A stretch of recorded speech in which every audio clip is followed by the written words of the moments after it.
This program has been approved for one IDCEC CEU.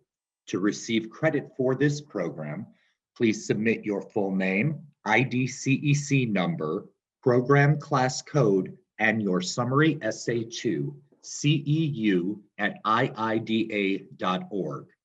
The program class code is located alongside the title of this program on the IIDA Academy page.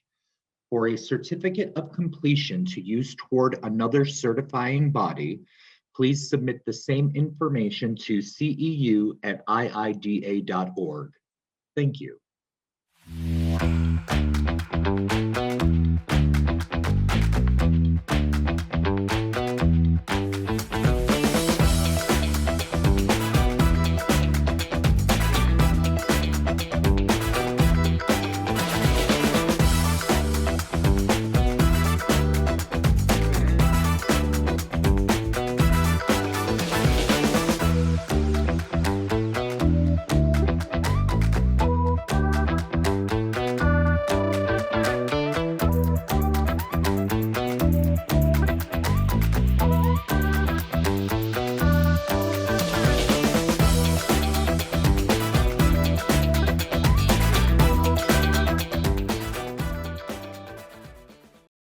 Welcome, everyone, and thank you so much for joining us today for Collective Design, Season 7, Episode 2, The Business of Navigating Client Relationships. Hey, hello, everybody. Thanks so much for joining us for Collective Design. I'm super excited about today's program.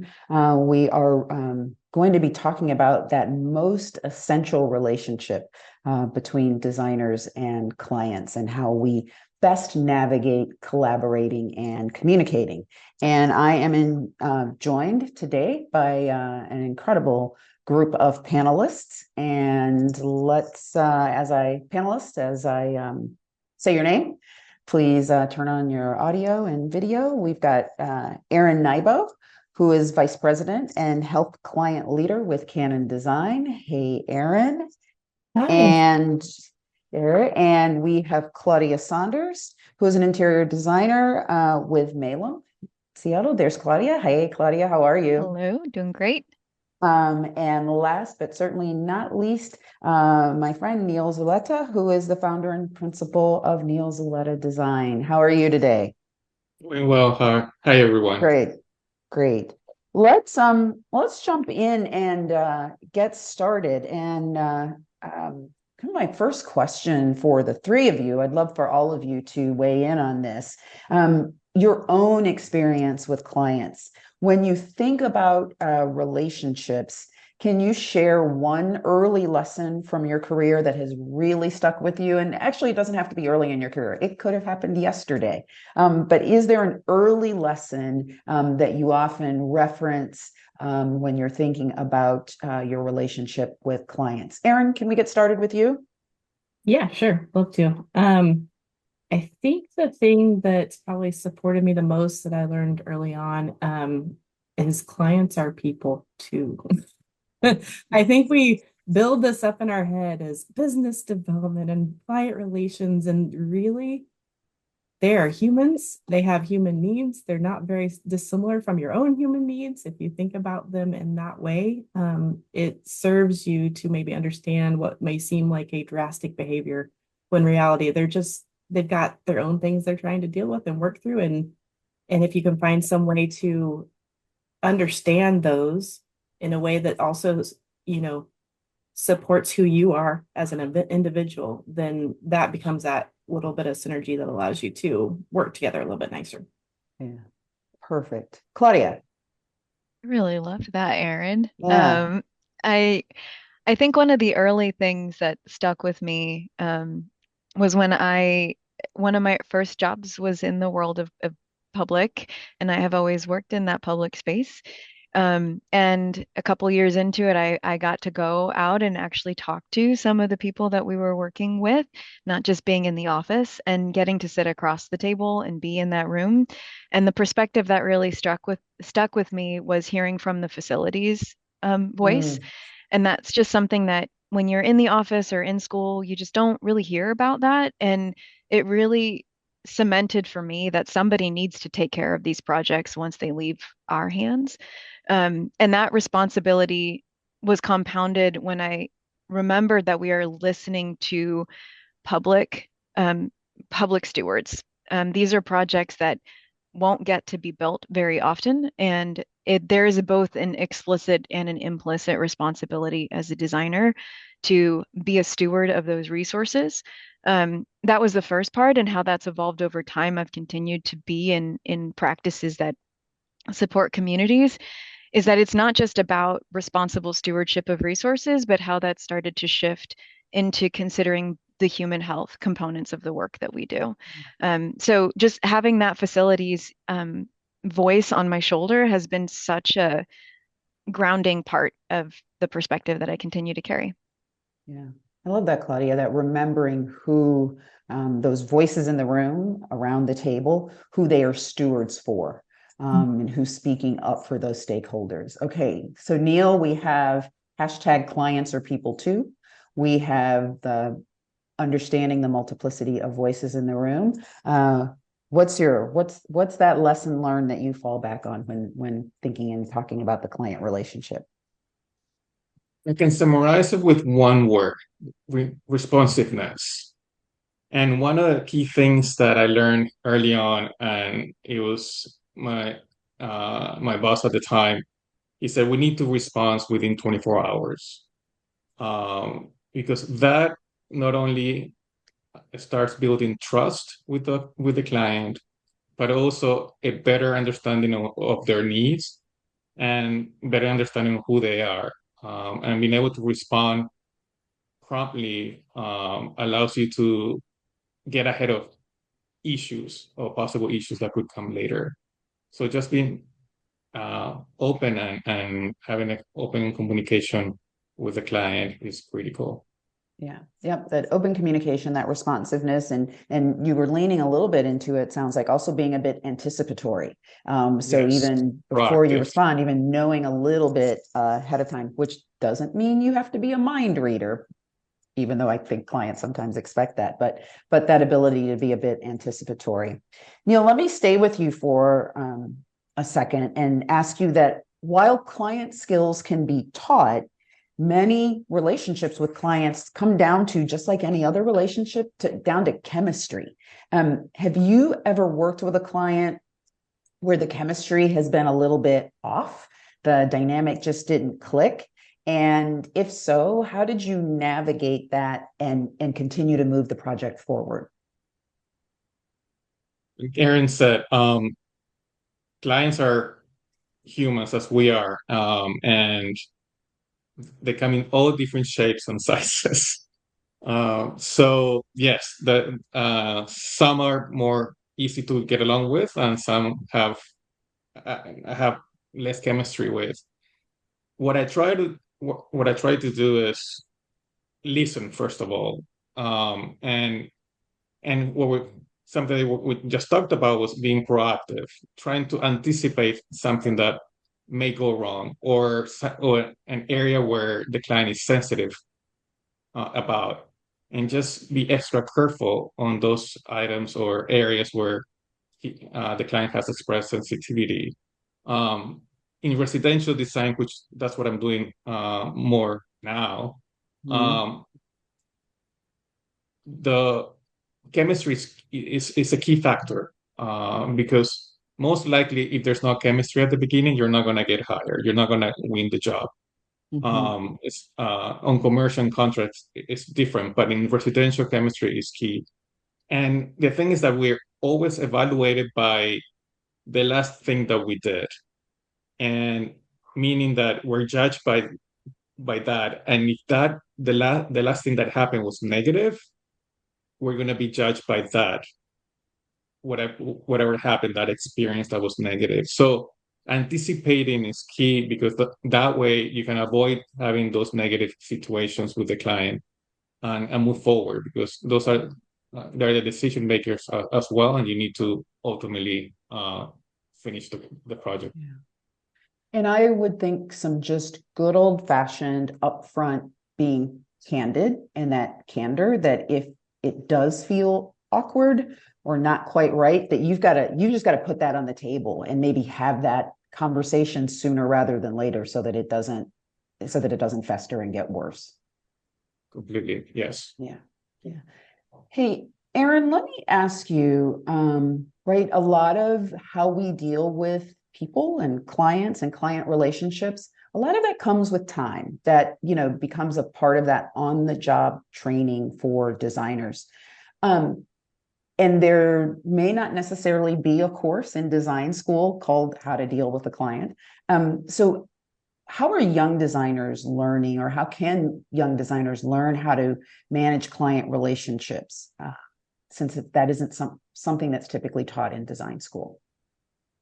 It's not directly taught for sure. I would say, if you think about it, as a system of human beings, we are in a system of client relations on every given relationship we have, right? So I think there's, your husband, your mother, we're always dealing with people and trying to figure out how to navigate, right? It's really no different than that. And so if you think about it, specifically in, our studies in college, you've got a studio lead, whoever that is, and they're the ones giving you your program, essentially, or what the responsibilities of this project is and what they expect from it. And they're just like, we've talked about it a little bit already, alluded to it, that everybody is different. There's every type of client, there's every type of designer.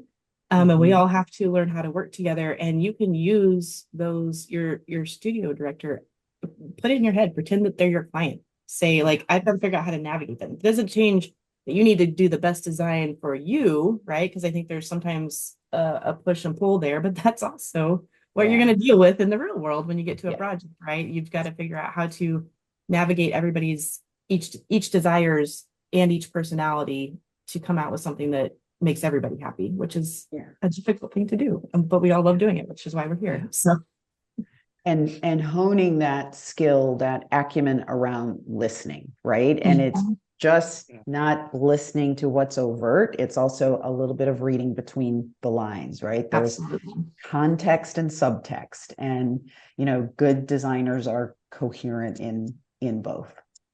And that's just something, again, we hone that over time. Claudia, let me ask you, designers are so very often translating really complex ideas. So budgets and budget constraints and technical decisions into something that your client can understand, and probably beyond that understanding, developing trust. Can you share some of your go-to strategies for communicating complexity, like really clearly, and especially when maybe sometimes that what you're communicating might not be what the client wants to hear? I love that that's such a complex question, and let's see if I can do that clearly. Yes, there were commas and parentheses, and there's complexity clearly. Can I do that? Okay, so I mean, I think we don't need the client to hold all of the complexity of the project. That's part of our job. What we need to understand are their priorities, and to ensure that in that they feel seen, that they feel heard in the design outcomes. So learning how they think is a critical part of that process. Are these words people? Are they visual people? Would they benefit from homework where they can have more time to process?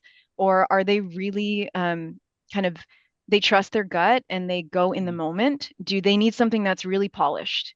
Or are they a group that likes things that are in process, so they feel like they have an opportunity to influence the outcome? Do they need to stretch their perspective? Are they holding one view and we really need to sit in some empathy mapping or maybe have a conversation with a team?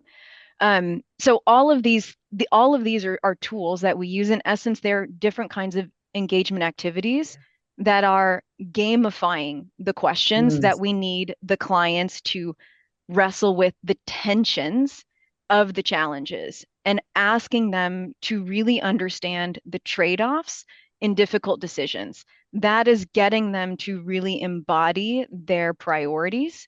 And so at the end of the day, they can see how that was driving the design decisions. There are many ways to solve a problem. We need to understand what their values are. And there are different ways we can do that. So I don't have a clear, this is the go-to strategy, because like both Neil and Erin have mentioned, it really does depend on the client and the project. But making sure that they really are able to understand the tensions that matter in that conversation. Not every complexity, but in this conversation. Yeah.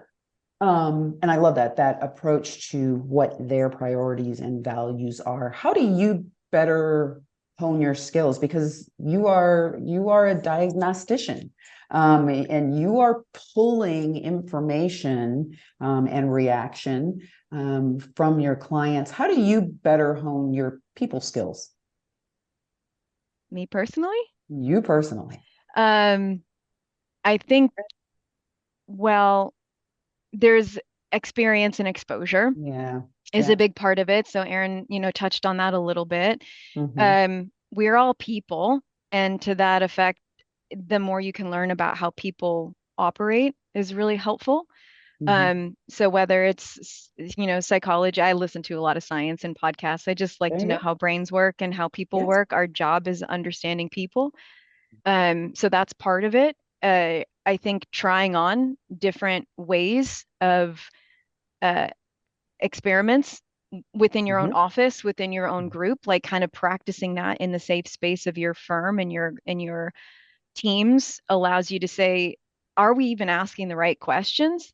So that we can challenge ourselves and hear differently. Like we just had this conversation yesterday with a client group where we have been using a visual listening exercise, which in essence is a bunch of imagery and people get to put dots on images. And I have had issue with that exercise for a long time because we don't know what they're putting dots on and why. And so as we continue to evolve that practice, we are becoming more and more explicit about the question we are asking. And we are also then requiring them to give us context, because as a designer, I can look at an image and say, oh, I like that it's wood, or I can like that it's glass. But really, that's not what this client is responding to. So I think trying on these different activities over time, having exposure, gives us more intuition that we can rely on our gut, and just learning about how people think and process, and also how you think and process, right? Like Erin said, we're all people, and we're trying to communicate what our needs are, and they are speaking from their perspective as the stakeholder, and we are speaking from the perspective of the designer. And sometimes there is a little gap in between that. Yeah. This immersion into how humans think and how they feel, it's definitely a lifelong learning pursuit for designers, for sure. Claudia, let me stay with you for a minute to talk about sustainability. Obviously, right, the increasing interest and emphasis in the industry about choosing healthier materials, being more articulate about those materials, more transparent about those materials. But it sometimes still is difficult to get clients to buy in around that subject matter. How do you tell a convincing sustainability or regenerative design story? And then how do you share that with your clients? It's like you teed me up perfectly with the last question, because this does come back to their values. I think sustainability is so much broader than just materiality. Right. And when they can start to see how sustainability is so much bigger than just a material choice, the longevity, the longevity of the material, how it's being created, how it's being maintained, how it's being installed, all of these are ramifications of just one facet of it. And so there are opportunities for them to say it is sustainability because X. And so so long as we are being honest and letting them understand that these are the trade-offs that we are making. Your values say this, your mission statement says this. And here is a way in which we can live that in the physical world. There are many ways we can tell that story. And it may be that this client is not ready to not use vinyl in their healthcare project. And you know what? That's okay. But Yeah. we are having a conversation around what are the choices that we are making and what are the trade-offs in that choice. Mhm. And so it could be that they're really scared because it's a public project and they don't know if it's gonna have the durability or they have the maintenance team to take care of it. Coming back to that early story of Yeah, facilities, yeah, right? facilities. So what are the things we need to do to let them be comfortable and feel that they are living their values? Mhm. And so I think there's many ways. And at the end of the day, I feel that the most convincing story is the one that the client can tell, not the one that I can tell. So Mhm. if they are able to embody the sustainability choices, whether it is a material or a planning move or some other facet, that is the most convincing sustainability story. And even if they don't choose the material I like, Mhm. they've been educated in the process, and maybe next time, the next opportunity, it may evolve in that way. Yeah, yeah. I love that point that you made about the alignment between actions and mission. And often people need to be reminded, like, does this sync up with what you're doing? Is this syncing up with your mission as an organization or a brand? And that becomes a good starting point, reminder and starting point sometimes for a lot of clients. It's like, oh yeah, we do say this, and therefore my actions can and should reflect that. And that's a great starting point. Thank you for that, Neil. So client satisfaction, super important, as we have talked about, but also so is protecting your time. How do you think about and talk about and enact setting boundaries? What does that look like in your practice? It's hard because I actually love what I do. So I'm a true designer, so I cannot stop thinking or looking at life through the lens of a designer. And to turn it off in the evening or on weekends, sometimes it's hard. But at the same time, I've learned that through the years, mental health is critical. And maybe I used to go to the gym when I was younger for vanity. Now it's mental health, and I just need to burn some anxiety at the gym.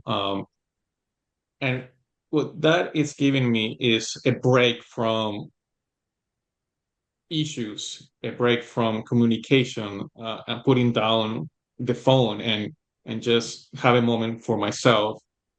And I think that's critical. Yeah. Depending on the client, you can in residential design, it's different because they become your friend. I mean, you go to their house, you're in their personal space, you're designing their personal areas and spaces. The boundaries are very blurry. Mm, But as a designer, you need to determine, okay, what is a critical decision that needs to be made right away, and what can wait until the following Monday or the following business day, and teach them that they cannot just text you at whatever time, or if they're on the weekend and they're walking around, they see something amazing, they send you a picture, and they kind of expect you to answer right away. yeah. So setting the boundaries that maybe on the weekends is out of the it's not the right time to do it. And having the conversation with them, again, going back to the previous questions, is clear communication, be upfront about it and say, let's discuss this on Monday. Mm, And I think they appreciate that as well, because at that point, you're talking to them, uh, not as a client, but as a friend, or as almost a colleague in a yeah. sense. Yeah. It's, we're so accessible. Um, in a quick text. And the thing about that is there's this perception that when you are texted that you will respond right away, or, in less than a minute. And so putting out those boundaries. And again, I have heard some designers who say that they're now even putting in their contracts expectations about return communication. I've certainly seen it in signature lines, even on emails that I may have received this email after hours, but I will not be responding to you until business hours. And, there's something about the seriousness of seeing that in writing. But this idea that we're all very accessible now, that having communications guidelines explicitly outlined is critical. So thank you for that. Erin, let me ask you, let's dive a little bit into miscommunication. That if something goes wrong and there's been a miscommunication or a missed expectation, that can sometimes result in the depletion of trust between a client and designer. What's your approach to repairing trust when it's been put in jeopardy, perhaps? Yeah, I think it's a great question. I think it's something that we all deal with because we're all different people, right? So I think the first thing to remember is you're not building trust at this point. You have already built trust, or you're in hot water, essentially. But repair, yes, you can repair. I think what you really need to focus on is it's sometimes there's, fight or flight, right? And a lot of people will go into that either flight or freeze. Actually, we don't even talk about freeze half the time, but a lot of people go into the freeze mode and they just want to wait and see if it dies off. And I'm here to tell you, it's not a fine wine. It doesn't get better with time generally. I was taught early on, the words were run to the fire. And so it's just run straight into the fire. If there's something, if you got a just nasty email from your client, don't sit and wait to see if they calm down. Give them a call. And don't email them back. Give them a call. Talk to them human to human. Say, I want to understand what happened here, why you're upset. Like, get into their brains, ask them questions, dive in, and don't let it fester. Now, if you are also angry, maybe give yourself a little mental health moment. Go run up the stairs a couple times. But don't wait too long. Get in there and go have that conversation. More often than not, I think what I've found in my experience is those big things that seem like they're huge things, you go have a conversation and they're not. And they get resolved fairly quickly. And if it is a big thing, a contractual thing, a thing that's going to be very wrong, it's not getting better if you wait. So there's nothing there to save you if you don't just jump in, figure it out, and tackle it head on. And then after that point, it's really following up. It's being there, it's showing up, it's being respectful of them, understanding their wishes, and then acting on them. Yeah. There are still clients who don't understand the value of the profession of design. And when you get that client, and we all know who they are, but when you get that client who questions your ability, how do you respond to that? I sound like a broken record, but for me, it is everybody is human. If you really get in, you don't look at them as a ignorant person that doesn't understand the value of design, right? Like, you get in there and understand what restraints they're working with. Who are they trying to serve? What's causing them their stress? If you figure out who they are and what's causing them to act at you in a certain way and push at you in a certain way, then all of a sudden you take out that kind of, even though you're diving into emotions, you actually take the emotion out of it. And then you're able to solve the problem and work with them in a way that hopefully in the end is a commercial to help them understand the value of design, right? That's right. It's education. It's a lot of people don't understand the value of design because they don't understand, maybe it doesn't serve the bottom line immediately to have a nicer, better amenitized space, or whatever the concept that you're dealing with at the time may be. But if they understood long-term value or the attraction, retention, and all the other things that go along with that, then all of a sudden they maybe start to understand it a little bit better. And they definitely do it if you act human to human faster. Unfortunately, we're still in a profession where there are misperceptions and misconceptions about what design is and what designers do. And so that, again, that tacit understanding upfront around value. Let me, just to be fair, Claudia, I'm going to ask you that same question: is if you have ever had a client who doesn't quite understand the work that you do, how do you have that conversation about this is what design brings to the table, this is who we are, this is what we do?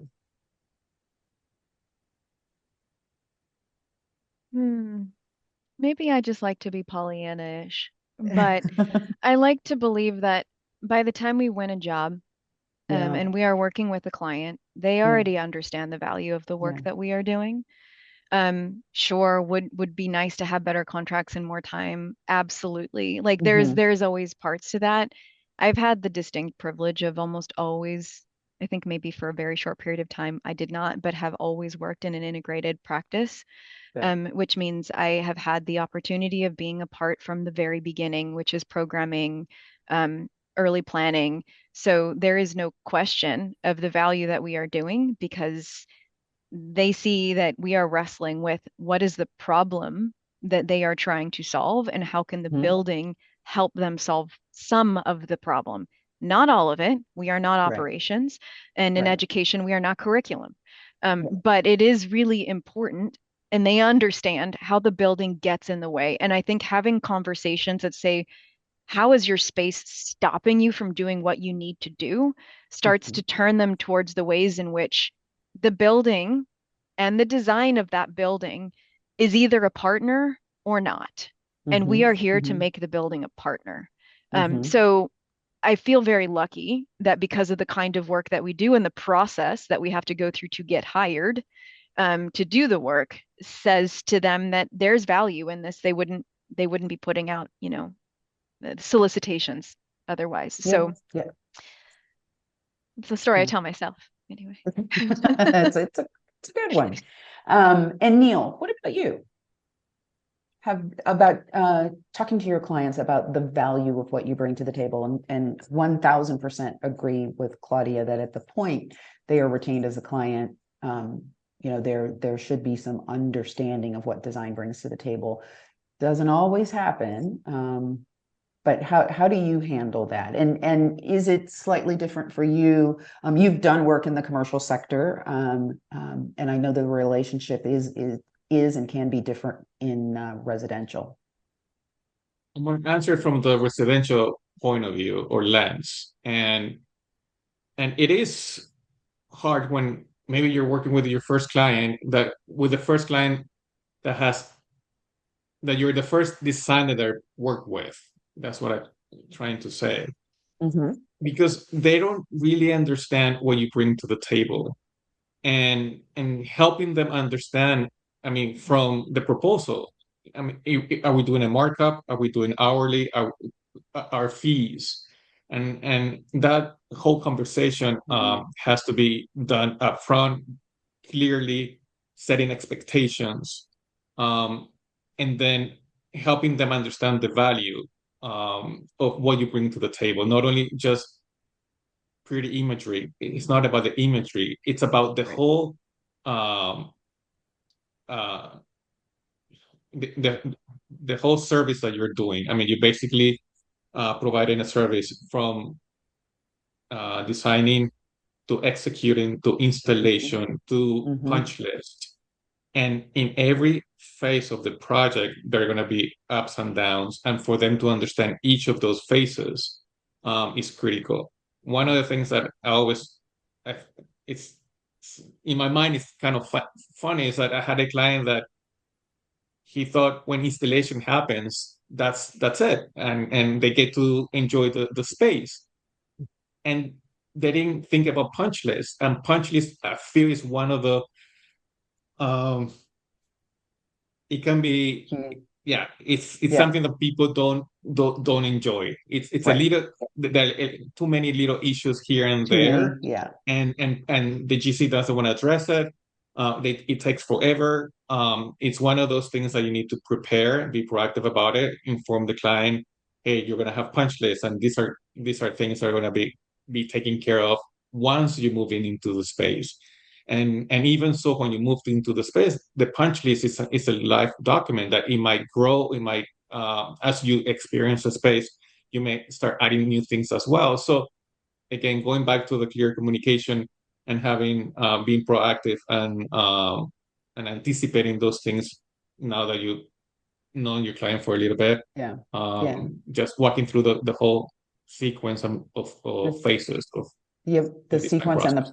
and the process, right? Because there are parts of the process that are invisible to the client, but helping them understand that process is key. Claudia, I have to ask an AI question. How are you using tools like AI in your process, and where do you see them potentially helping with communication and relationship management? And I want to kind of juxtapose that with, right, the human touch is so essential, in that relationship. But are there tools that you use to kind of support client management and communications management? Yeah, so there's a team in our office that's trying to get our arms around this. I think we're not alone in that. It is here. And as a baseline, I think we have accepted that.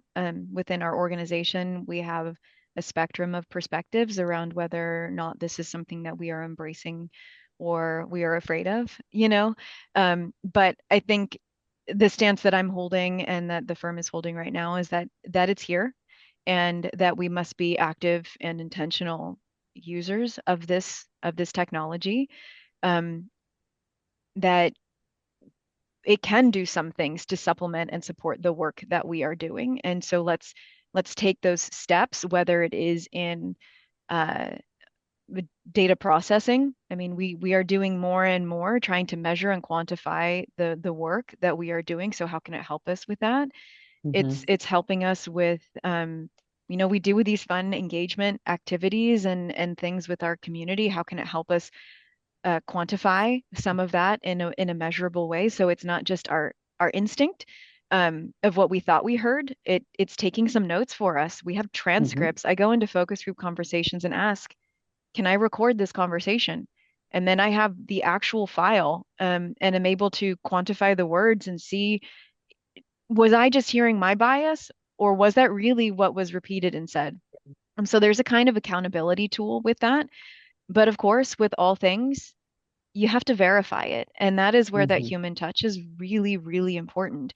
You can't just believe that the AI is going to remember and have said everything that it was, but there is also, it's wonderful that I can actually sit in the conversation knowing that the recording is going on, take a couple of notes, but really be eye to eye and present in a conversation in a way that's not the same as when I was mad typing behind a computer. So that is helpful. I also recognize that we as designers are constantly learning new tools, right? I used to draw by hand, and now we have these amazing things that are full immersion, fly throughs and all of that stuff. And AI is helping us actually iterate faster and say, this community actually wants a style. They need something that feels more photo. They need something that feels more gestural.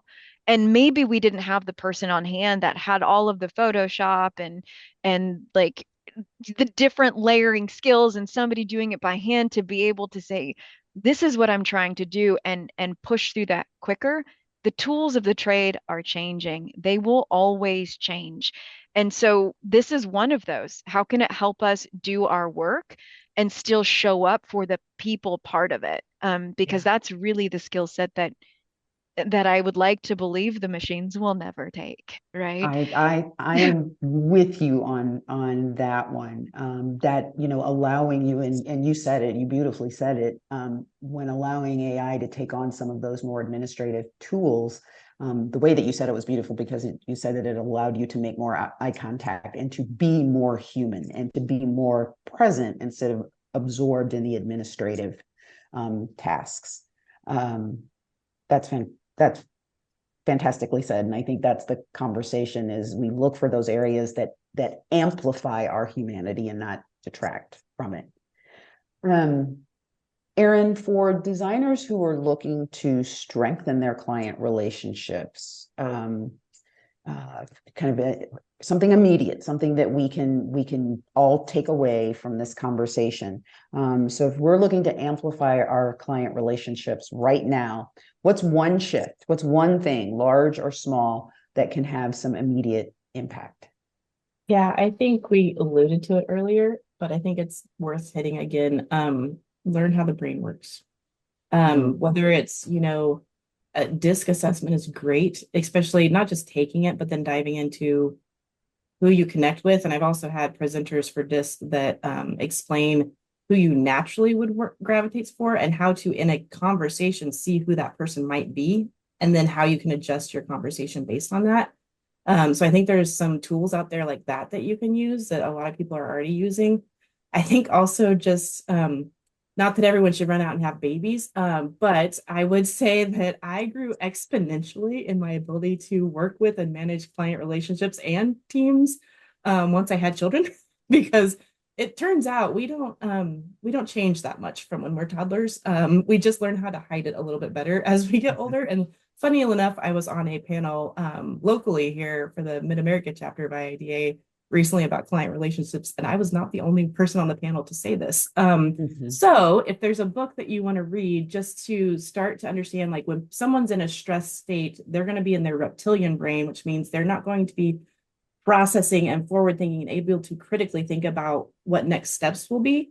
So if you can kind of help find ways to pull them out of that reptilian brain, as you would do with your toddler, that will allow you to take those next steps together. So a book to read, or a couple of them, same authors, The Whole Brain Child and also No Drama Discipline. Sounds odd to think about in the context of what we're talking about, but I will tell you, very helpful. Yeah, that's great. Thank you. Thank you for that tip. We've got a couple of questions from the audience that I want to make sure to work in before we get to our last question. There is one. Hey, Claudia, can you give a quick, couple of people have asked, can you talk a little bit more about empathy mapping? Can you talk a little bit about what that is and how you all conduct that with clients?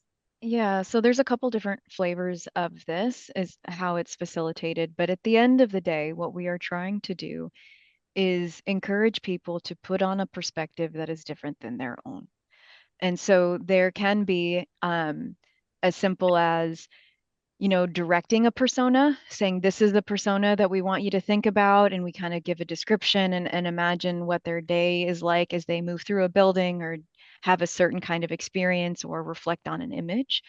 There can be an opportunity to say, identify, like there's a little bit of identity work going on. Identify how it is that you navigate through the world, and now have a conversation with somebody who is from a different space and just evaluate a design feature or from in conversation with somebody else.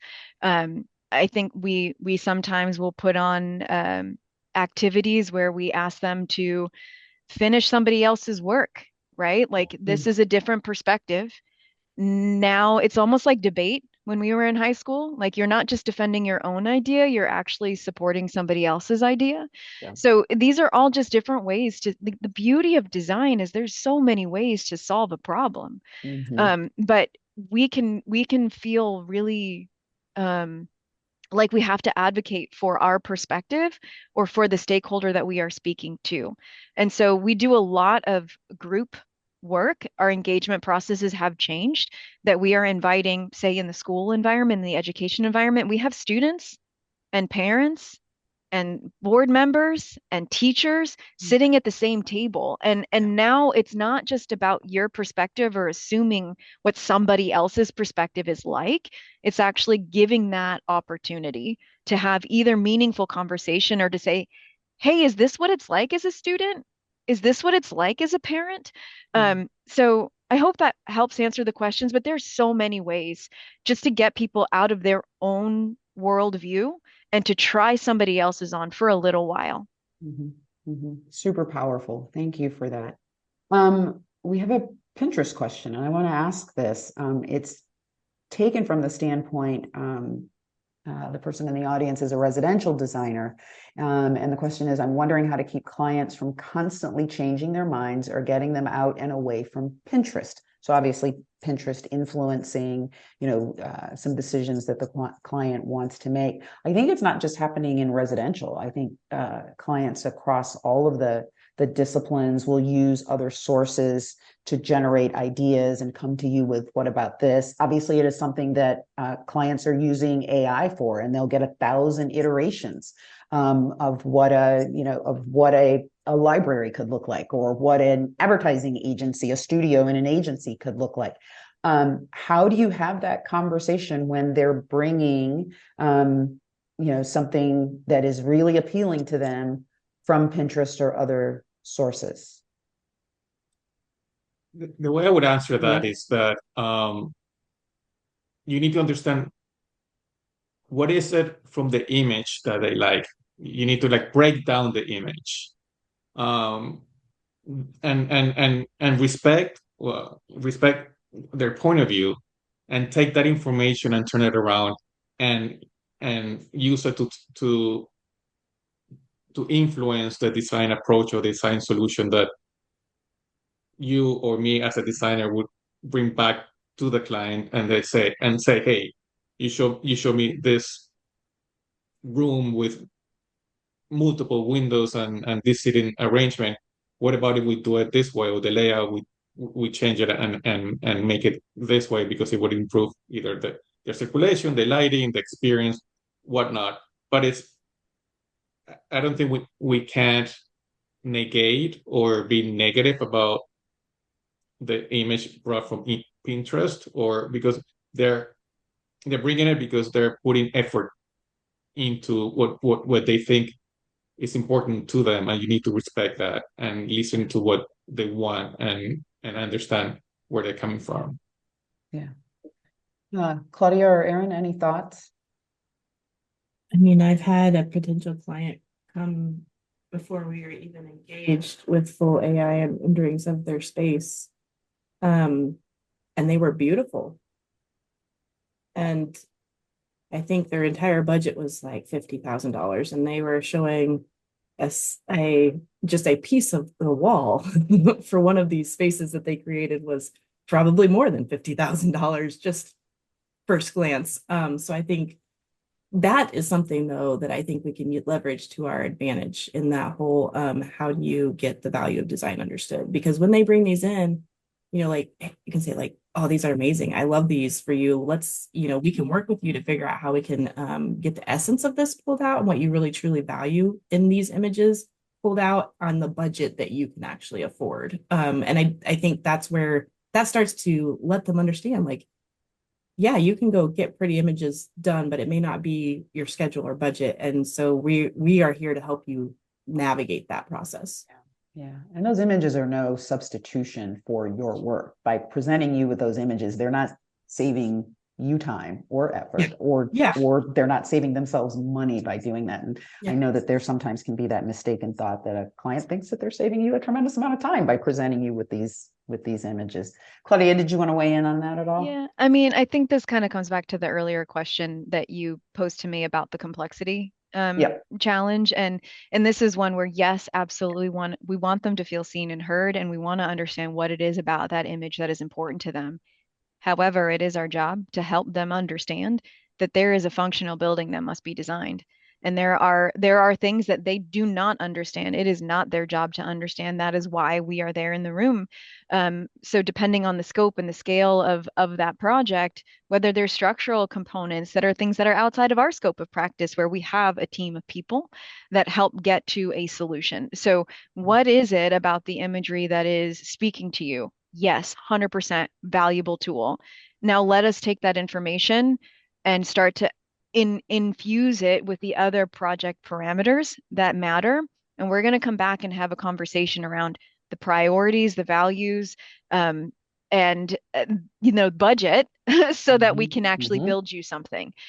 So I mean, I also do kind of love the democratization that some of these tools have allowed, so that we are able to have maybe more meaningful conversations in different ways, things that they didn't have the ability to draw before. They didn't have access to some of these tools, and now they can communicate to us in a way that wasn't available. Yeah. But it is not the solution. It is not the outcome. It is a tool. Yep. Yep. And it could be that it's getting you to these conversations sooner than it may have 10 years ago, when we didn't have these tools. Speaking of timing, someone has asked that all of you all have been practicing for a while now. And have you seen any major shifts in your relationship with clients over the years? People communicate differently. The tools of communication are differently. Our expectations around place are heightened. How we approach projects have changed. Budgets have changed. So have there been any shifts in client relationships that any of you have noted over the years? I mean, this could also be a pandemic question too, because I think there were shifts in how we communicated with clients, before the pandemic to post-pandemic. Does anybody want to weigh in on that? I mean, I can jump in. Yeah, go ahead, Erin. Thank you.